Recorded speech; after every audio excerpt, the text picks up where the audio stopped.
هنا، وقال الهدهد: إحنا مش بنحكي التاريخ، إحنا بنسأله. في كل مرة بنفتح فيها كتاب تاريخ، بنفترض إننا بنقرأ الحقيقة. بنفترض إن اللي مكتوب ده حصل فعلاً زي ما هو مكتوب بالظبط. بنحفظ أسماء ملوك وتواريخ معارك وأسماء حضارات. بنصدق إن ده كل اللي حصل. لكن في سؤال بسيط ممكن يغير كل حاجة.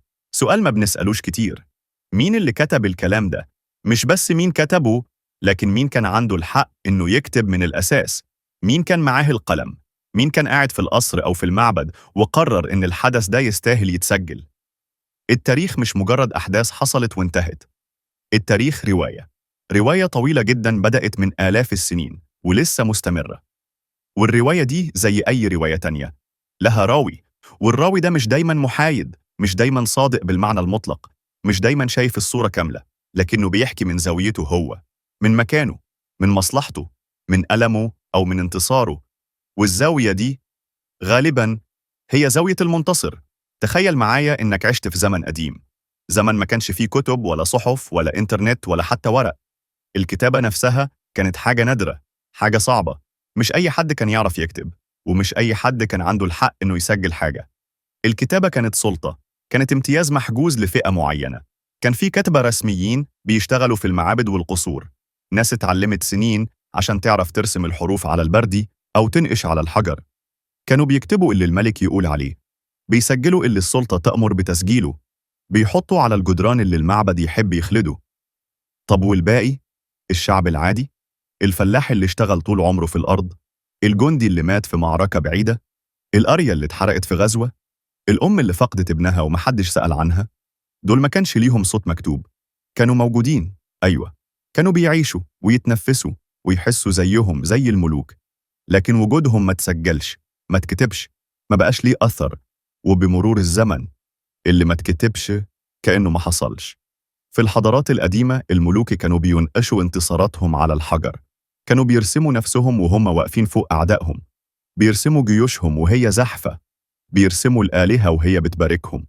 كانوا بيكتبوا على جدران المعابد إنهم انتصروا في معارك عظيمة، إنهم أقوياء، إنهم محبوبين من السماء. لكن نادراً جداً، نادراً جداً لما تلاقي ملك كتب إنه اتهزم، تلاقي ملك اعترف إنه خسر معركة، تلاقي ملك قال إن جيشه انسحب، تلاقي ملك قال إن شعبه جاع.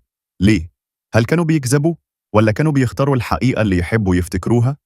الفرق ما بين الكذب والاختيار فرق رفيع جدا. لما الملك يكتب بس عن انتصاراته، هو مش بالضرورة بيختلق حاجة ما حصلتش، لكنه بيخفي الجزء التاني من القصة. بيخفي الهزيمة، بيخفي الخسارة، بيخفي الثمن الحقيقي للحرب، بيخفي الجنود اللي ماتوا، بيخفي القرى اللي دمرت، بيخفي الأطفال اللي بقوا يتامى. وبكده الصورة اللي بتوصل للأجيال الجاية بتبقى ناقصة، بتبقى نص الحقيقة. وأحياناً نص الحقيقة أخطر من الكذب الكامل. الملك بيظهر قوي، عظيم، منتصر دايماً، خالد، والحقيقة الكاملة بتضيع في الظل. لما حضارة بتسقط بيحصل حاجة غريبة، حاجة أغرب من الدمار نفسه. اللي كان مكتوب بيتغير معناه. المنتصر الجديد مش بس بياخد الأرض، مش بس بياخد الذهب والمعابد والقصور، هو بياخد الرواية كمان. بيعيد كتابة التاريخ، بيعيد ترتيب الأحداث، بيعيد تفسير الماضي، بيعيد ترتيب القيم، بيعيد تعريف مين كان الخير ومين كان الشر. اللي كان بطل في عيون شعبه يبقى مجرم في عيون الغازي، اللي كان مجرم يبقى بطل، اللي كان مقدس يبقى وثني، اللي كان وثني يبقى مقدس.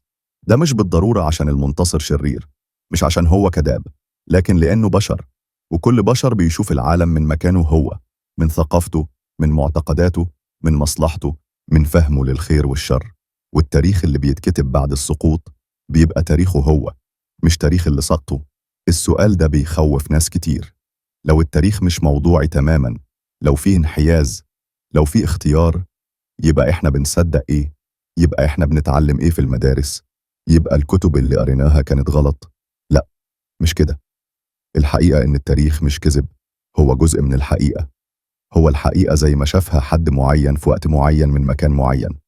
المنتصر مش بالضرورة بيكذب لما بيحكي قصته، هو بيحكي اللي هو شافه، اللي هو عاشه، اللي هو آمن بيه، اللي هو اتألم عشانه أو فرح بيه. لكن المشكلة إن في نص القصة التاني مش موجود. المهزوم ما كتبش، الضعيف ما سجلش، المقهور ما تكلمش، والمرأة نادراً ما كان ليها صوت، ومع الوقت صوتهم اختفى وبقى التاريخ هو صوت واحد بس.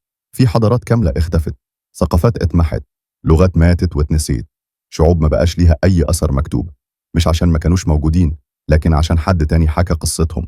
ولما حد تاني بيحكي قصتك، القصة بتتغير، بتفقد التفاصيل الصغيرة، بتفقد المشاعر، بتفقد الإنسانية، بتبقى أقل تعقيد، أقل عمق، أقل حقيقة، بتبقى مجرد عدو اتهزم، مجرد عقبة اتشالت، مجرد فصل قديم في كتاب انتهى. لكن الحقيقة إن ورا كل هزيمة كان في بشر، كان في ناس زينا عاشت، حبت، حلمت، بنت بيوت، زرعت أرض، صلت لآلهتها، غنت لأطفالها، ضحكت، عيطت، خافت. دول كلهم مش موجودين في الكتب، محدش سجل أسمائهم، محدش حكى قصصهم، محدش سأل عنهم، لكنهم كانوا موجودين، وصمتهم في التاريخ هو كمان جزء من الحقيقة. كلنا رواه في حياتنا الصغيرة. لو بصيت لحياتك الشخصية هتلاقي إنك كمان بتعمل نفس الحاجة. هتلاقي إنك بتختار إيه اللي تحكيه وإيه اللي تخفيه. لما بتحكي قصة حصلت معاك لصاحبك، بتحكيها إزاي؟ بتحكي كل حاجة؟ كل التفاصيل؟ ولا بتختار التفاصيل اللي تخليك تظهر بشكل معين؟ لما بتتخانق مع حد وتحكي لصاحبك عن الخناقة، بتحكي الموقف كامل من الزاويتين؟ ولا بتحكي الجزء اللي انت فيه على حق؟ لما بتفتكر طفولتك، بتفتكر كل حاجة؟ ولا بتفتكر اللحظات الحلوة أكتر وتنسى أو تتجاهل اللحظات الوحشة؟ ده طبيعي، ده بشري، ده مش عيب. احنا كلنا بنعمل كده كل يوم. احنا بنروي حياتنا، بنختار الذكريات اللي نحب نحتفظ بيها، بنخفي اللي يوجعنا أو يخجلنا أو يخلينا نحس بالذنب. بنبني صورة عن نفسنا في دماغنا وبنصدقها وبنحكيها للناس. والتاريخ الكبير مش مختلف كتير عن ده، هو برضه مجموعة روايات، كل واحد فيها حكاها إنسان من مكانه، من ألمه، من فرحه، من انتصاره، من هزيمته اللي مش عايز يعترف بيها. ممكن يكون السؤال الحقيقي اللي المفروض نسأله مش بس هل المنتصر هو اللي بيكتب التاريخ، لكن مين أصلاً يملك الحق إنه يروي من الأساس؟ مين صوته يوصل؟ ومين صوته يضيع؟ ليه صوت الملك يوصل ويفضل آلاف السنين، وصوت الفلاح يختفي بعد يوم واحد؟ ليه رواية الإمبراطورية تتسجل في كتب ومعابد، ورواية القرية المحروقة تضيع في الهوى؟ ليه الرجل يكتب أكتر من المرأة؟ ليه الغني صوته يتسمع أكتر من الفقير؟ ليه المتعلم يحكي والأم ينسى؟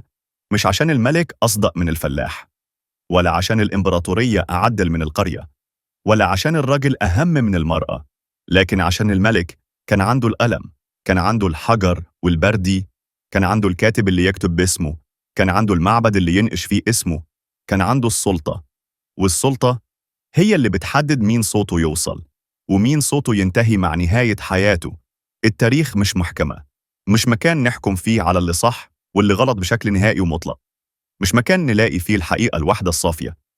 التاريخ رواية طويلة، رواية معقدة ومتشابكة، فيها أبطال وأشرار، فيها ضحايا وجلادين، فيها خونة وأوفياء. لكن الأدوار دي مش ثابتة أبداً، بتتبدل، بتتغير حسب مين بيحكي، حسب الزمن اللي بيتحكي فيه، حسب المكان. وعشان نفهم التاريخ فهم حقيقي لازم نسمعه من أكتر من زاوية، لازم نسمع أكتر من صوت. نسمع رواية المنتصر ونفهم ليه هو شاف نفسه منتصر، إيه اللي خلاه يحارب، إيه اللي كان بيدافع عنه. نسمع رواية المهزوم لو لقينا ليها أثر، لو لسه في حد فاكرها، لو في كلمة واحدة باقية. نسمع صوت اللي كان موجود على الهامش، اللي ما كانش ملك ولا جنرال، اللي عاش الحدث من تحت. نسمع صوت اللي اتنسى، اللي محدش سأل عليه. ونفهم إن الحقيقة الكاملة مش موجودة في رواية واحدة، الحقيقة موجودة في التقاطع، في المساحة بين الروايات، في الفراغات اللي ما اتملتش بالكلام. لما نسأل التاريخ مش عشان نشكك فيه بالكامل، مش عشان نقول إن كل حاجة كذب، مش عشان نفقد الثقة في كل المكتوب، لكن عشان نفهمه أحسن، عشان نعرف إنه مش مجرد حقائق جامدة، عشان نعرف إن كل كلمة مكتوبة وراها إنسان حقيقي، وكل إنسان كان عنده سبب إنه يكتب بالطريقة دي. التاريخ مش حقيقة مطلقة نزلت من السماء، لكنه مش كذب كامل برضه، هو محاولة بشرية لفهم نفسنا، لفهم اللي عملناه، لفهم إزاي وصلنا للحظة دي. وكل محاولة بشرية فيها نقص، فيها انحياز، فيها خوف، فيها أمل، فيها كبرياء، فيها ضعف.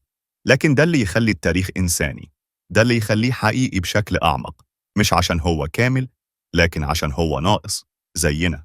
وقال الهدهد: